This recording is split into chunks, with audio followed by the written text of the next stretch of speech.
Did your parents ever tell you like an old folk tale or something to get you to do something as a kid? I don't know what Japanese things there are, because in Thailand it's like one of the things is if you eat on the bed, then when you're reincarnated in your next life, you're going to reincarnate as a snake. And I'm just remembering this now. That sounds epic. I'm down. Sign me up. Yeah. And that was what I was told to not get me to eat on the bed. And I guess it worked because I hate eating on the bed now. Japan is like infamous for all these like proverbs and wives' tales. Like one of them was like, if you sleep immediately after you eat, then you turn into a cow. I think Thailand had something similar to that as well. And it's I guess. Well, I think my mum stopped telling me these because whenever my mum told me them, I would immediately go and try them. Because I just as a kid, I just never believed anything people told me. Well, so I get that. Like when people would be like, "Don't walk under ladders" or some shit, because apparently it's superstitious. Right? I think that's a safety issue. Or like a black cat walking past. Yeah, I would just go and do all those things. Yeah. I'd be like, I remember one time my mum was like, "What the fuck you doing?" I just kept opening the umbrella indoors. I was like, I want to see if something bad happens. Yeah. And so I just kept opening it indoors. In Japan as well, there's that. And nothing happened. Yeah. And I was like, oh, man. Well, that's the thing. Is like some Japanese proverbs are based on like actual like facts that are harmful to your body. Like so the sleeping after you eat thing is actually has a little bit of logic to it, because like if you do sleep immediately after you eat, then all the gastric stuff goes up your esophagus why do they make me so damn burns sleepy? your esophagus and like damages your throat. So I'm like, oh, okay, so there's actual reasoning behind that. That's cool. But then there are some which just like I reserve the right to sleep. Don't whistle at night because snakes will come. And I'm like, snakes are literally deaf. Bro, that sounds amazing. They have no ears. Snake army. Snake army.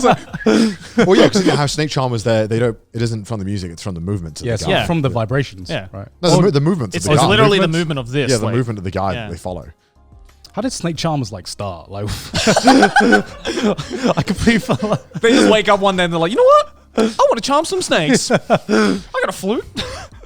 Got a basket. White people are stupid. I don't know. Do snake charmers even exist anymore?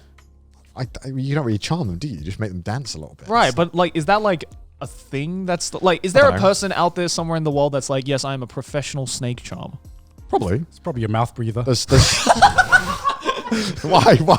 You're obsessed with that word. Now that you've told me it's an insult, I'm just like, charmers are mouth breathers. If there's fucking psychics out there, that can be any job. I don't really give a fuck. I just feel though it's like one of those like pseudo-occupations that were kind of very timely back in the day. It's like, you know, like a soothsayer, right? Like no one goes around being like, I'm a professional soothsayer. They're just like what's a soothsayer? They're just like budget magicians. Yeah, what is that actually? A soothsayer is like a person who goes around and like tells fortunes and like tells your future and stuff. Oh, that's literally shit. I mean, like a fortune teller. Like kind of, yeah. That's an occupation that But should have been. soothsayer sounds way cooler. That's an occupation that should have gone out of business. I think it did go out of business. No, fortune telling. Oh, fortune telling? Yeah. How that shit still exists, I don't know. I have friends who do that, and I'm just like, you're a fucking idiot. Oh, really? Yeah. With like the crystal ball or the tarot cards? They'll like read their hands and stuff. Oh, like palm the reading. meridian signs and stuff, right? Yeah. Yeah, I'm like, have you seen some of the fish out there? Like, do you think God really gave enough of a fuck to worry about putting fucking inscriptions on your hand of what your life's gonna be like? Man couldn't even finish half the fucking fishes in the ocean. Are you serious, bro? Like, come on. No, he did not. He did not inscribe. He doesn't give a fuck about you. I mean, I like doing it every now and then just to see what they say. We like to feel interesting as people. Yeah. That's an egotistical need that we have. But I genuinely believe that we are not interesting things. It is up to us to make our own lives interesting. And horoscopes and all that nonsense, I just don't believe in any of it. Because I'm like, nobody gives a fuck about this. You don't believe in like star signs or anything like that? No. Honestly, I don't. Yeah, me neither. Anyway. like the whole blood, Yeah, me either. the whole blood type, the whole lines on your hands, all of that shit. I just think is fucking nonsense. I think it's cool, and when someone tells me, I'll listen. I think it's cool for the sake of entertainment. I view it as more just like an entertainment thing, or like a conversation starter, right? It's not something I take seriously. But I'm like, is your life so fucking boring? Where this is the something that gets you excited? This is what you look forward to? Like you need lies to tell yourself to feel like you're doing something in life? Just go and fucking do something. Some people need that, man. Some people need that encouragement. Wow. Stop. Go and do something. Stop reading your fucking hands. Stop. Only mouth breathers do that. The reason why you have no chin is not because of a line in your hand, okay? It's because you breathe through your mouth.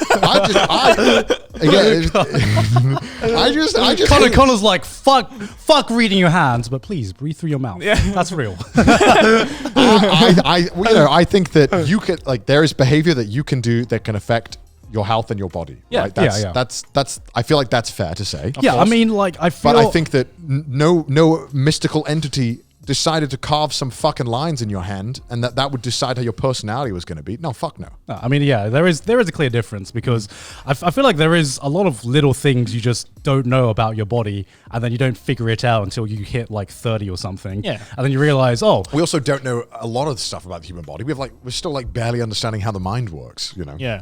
Yeah. I mean, we're still like fucking decades or centuries off to like figuring out how that works. But in terms of all of America doesn't even have bidets, so how the fuck are they going to like, have scientific breakthroughs? You know? I can't believe it. You can't have a scientific breakthrough not with a bidet. They call themselves a first world country. I know, right? So, not having any bidets. It's like if they haven't figured that out, how the fuck are they going to figure out what's going on in the brain? Sorry, go ahead, Carl. I completely forgot what I was going to say now. I'm saying that they haven't discovered anything about the brain.